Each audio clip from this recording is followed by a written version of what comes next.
السلام عليكم. دي مجموعة من أهم الأسئلة الوجودية اللي بنسبة كبيرة إن شاء الله هتجيلك بكرة بعد الساعة 12، فركز معايا كده ومفيش حاجة صعبة. أول سؤال، إزاي المرتب يكمل معايا لآخر الشهر؟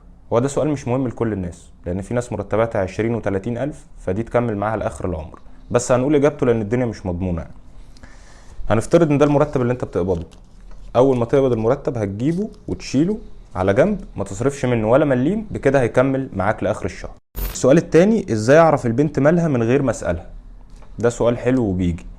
هنفترض ان دي البنت، فانت شفتها فحسيت ان في حاجه غلط فسالتها مالك. طب لو ما شفتهاش، بتتصل بيك ما بتردش، تبعت لك ما بتعملش سين، مش هتعرف ان هي متضايقه، فمش هتضطر تسالها مالك.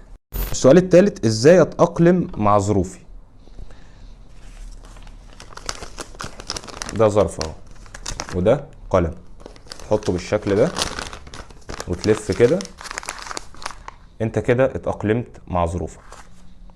السؤال الرابع، ازاي اراضي جميع الاطراف؟ ده سؤال مهم وبيجي كتير.